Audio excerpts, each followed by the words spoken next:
સૌથી સરળ અને નાનાથી લઈ અને મોટાની ફેવરિટ બની જાય તેવી આજે આપણે પિનવ્હીલ ગાર્લિક બ્રેડ બનાવીશું.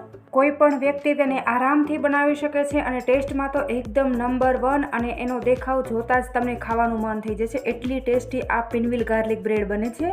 જો તમે આ રીતે ગાર્લિક બ્રેડ બનાવશો ને તો તમે હર વખત આ રીતે જ બનાવશો. એટલી ટેસ્ટી આ ગાર્લિક બ્રેડ બને છે અને બાળકો તો તેને માંગીને ખાશે.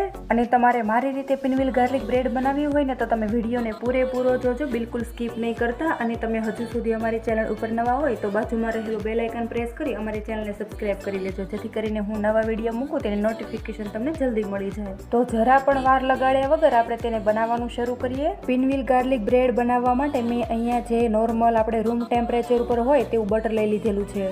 અને હવે અહીંયા મેં ચમચીની મદદથી આ રીતના થોડું બટરને મેશ કરી તેની અંદર મેં લીલું સમારેલું લસણ એડ કરી દીધેલું છે. જો તમારે અહીંયા સૂકું લસણ હોય તો તમે એ પણ એડ કરી શકો છો.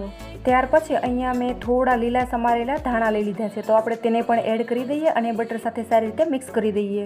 અને હવે અહીંયા મેં 2 ચમચી જેટલા ચીલી ફ્લેક્સ લઈ લીધેલા છે, તો એને પણ આપણે બટરની સાથે ઉમેરી દઈએ. ત્યાર પછી અહીંયા મેં ઓરેગાનો મસાલો 1 ચમચી જેટલો લઈ લીધેલો છે, તો તેને પણ આપણે ઉમેરી દઈએ.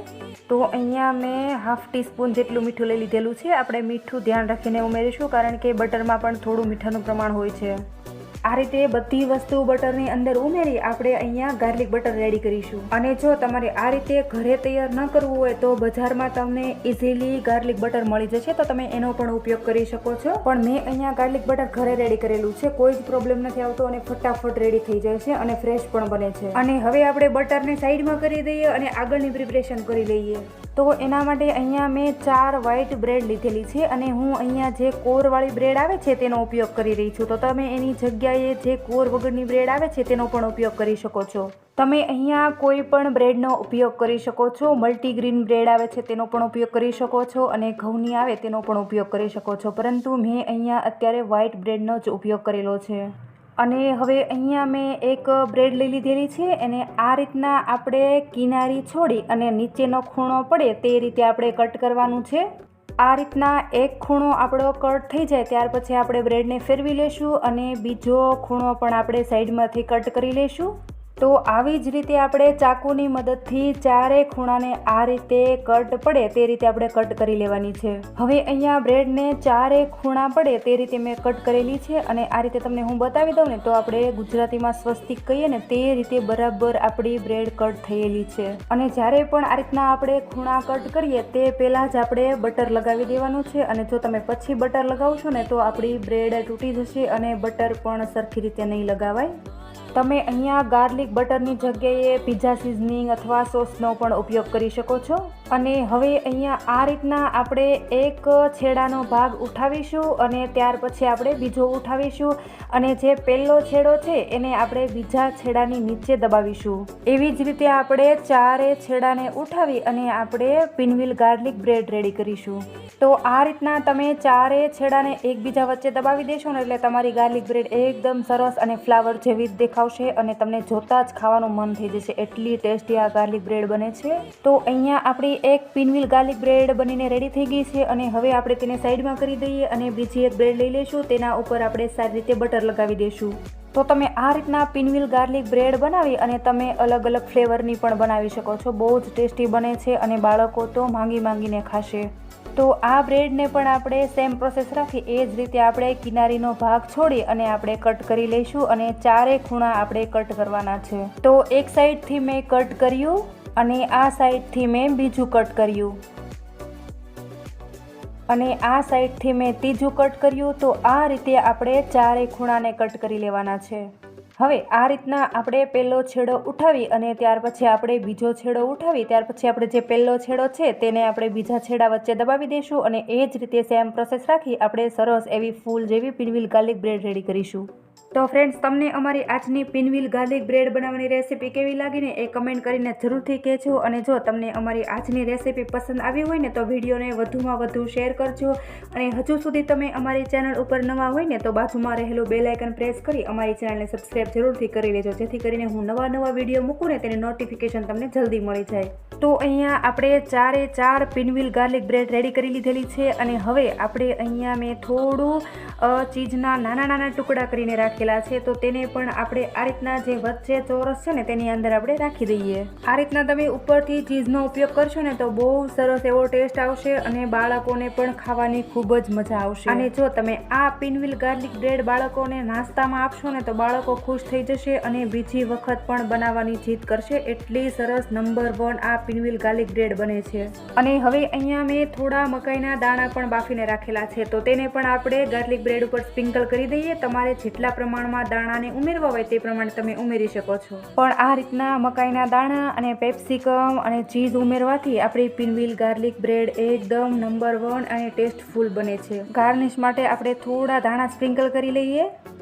આ ગાર્લિક બ્રેડને હજી પણ ટેસ્ટફુલ બનાવવા માટે તમે અલગ અલગ સોસનો પણ ઉપયોગ કરી શકો છો. તો અહીંયા મેં અત્યારે જે આપણે પિઝા ટોપિંગ આવે તે લઈ લીધેલું છે, તો આપણે તેને પણ આ રીતના ગાર્લિક ઉપર આપણે થોડું લગાવી દઈએ. તો અહીંયા આપણે 2 વેજીટેબલ ગાર્લિક બ્રેડ બનાવીશું અને 2 માયોનીઝ ગાર્લિક બ્રેડ બનાવીશું. તો આ અલગ અલગ પ્રકારના માયોનીઝ તમને કોઈ પણ કરિયાણાવાળાની દુકાને અથવા તો મોલમાં ઇઝીલી મળી જશે. તો મેં જે 2 બીજી બ્રેડ બટર છે તેની અંદર થોડું પિઝા ટોપિંગ લગાવી દીધેલું છે અને આ રીતના ચમચીની મદદથી ચારે બાજુ સારી રીતે ફેલાવી દેશું. અને અહીંયા મેં બીજા ટોપિંગ થોડું લગાવેલું છે. તમે અહીંયા વધારે ઉપયોગ કરવો હોય તો તમે વધારે પણ ઉપયોગ કરી શકો છો. અને હવે અહીંયા મેં વ્હાઇટ કલરનું સ્પેશિયલ સેન્ડવિચ માટેનું માયોનીઝ આવે છે તે લીધેલું છે. તેને પણ આપણે ચારે સેન્ડવિચ ઉપર થોડું લગાવી દઈએ અને ચમચીની મદદથી સારી રીતે ફેલાવી દઈશું. જો તમે આ રીતે એક વખત સેન્ડવિચ બનાવશો ને તો બાળકોને બહુ જ ભાવશે અને માંગીને ખાશે અને બહુ ઇઝીલી બની જાય છે. કોઈ જ પ્રોબ્લેમ નથી આવતો. તો તમે આ રીતના અલગ અલગ પ્રકારના સોસનો ઉપયોગ કરી સેન્ડવિચ બનાવી શકો છો. બહુ ટેસ્ટી એવી બને છે. અને જો તમારે હજુ પણ વધારે વેજીટેબલ્સ ઉમેરવા હોય તો તમે ઉમેરી શકો છો, જેમ કે કોબી છે, ટામેટા છે, ગાજર છે, કાકડી છે, તમે એનો પણ ઉપયોગ કરી શકો છો. પણ તમે આ રીતના બનાવશો ને તો પણ આપણી સેન્ડવિચ બહુ સરસ એવી બને છે. કોઈ જ પ્રોબ્લેમ આવતો નથી. અને તમને રેસીપી ગમે ને તો તમે ઘરે એક વખત જરૂરથી ટ્રાય કરજો અને કમેન્ટ કરીને પણ જરૂરથી જણાવજો.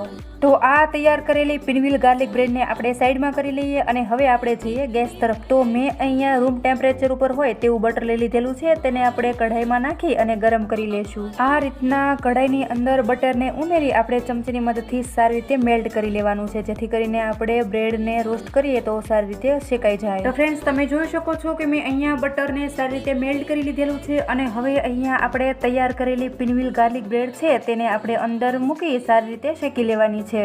અને આ રીતના આપણે કઢાઈની અંદર પિનવ્હીલ ગાર્લિક બ્રેડને રાખી અને ઉપર આપણે ઢાંકણ ઢાંકી અને કવર કરી લેશું અને ગેસની ફ્લેમ એકદમ આપણે મીડિયમ રાખીશું, જેથી કરીને સારી રીતે આપણું ચીઝ પણ મેલ્ટ થઈ જાય અને આપણી પિનવ્હીલ ગાર્લિક બ્રેડ પણ સારી રીતે રેડી થઈ જાય. તો લગભગ મીડિયમ ગેસ ઉપર આપણી પિનવ્હીલ ગાર્લિક બ્રેડને શેકાતા લગભગ 3 થી 4 મિનિટ જેવું લાગશે અને 3 થી 4 મિનિટ જેવું થઈ જાય ત્યારે આપણે ચેક કરી લેવાનું છે.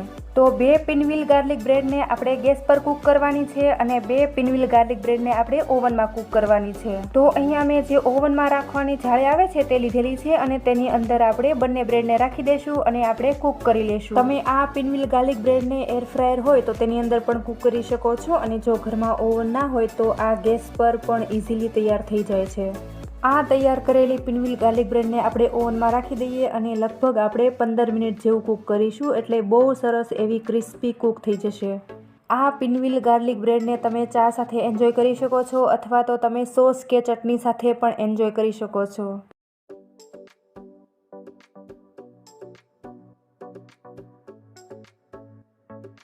તો આ પિનવ્હીલ ગાર્લિક બ્રેડને ઓવનની અંદર કૂક થતાં લગભગ 15 મિનિટ જેવું થઈ ગયું છે. તો તમે જોઈ શકો છો અહીંયા આપણી 4 પિનવ્હીલ ગાર્લિક બ્રેડ રેડી થઈ ગઈ છે અને હવે આપણે સોસ અને ચટણી સાથે આ પિનવ્હીલ ગાર્લિક બ્રેડને સર્વ કરીશું. તમે આ ગાર્લિક બ્રેડને ચા સાથે પણ ગરમા ગરમ સર્વ કરી શકો છો. અને જો આ પિનવ્હીલ ગાર્લિક બ્રેડની અંદર તમને કાચું લસણ ન ભાવતું હોય તો તમે તેને થોડું સાંતળીને પણ ઉપયોગ કરી શકો છો.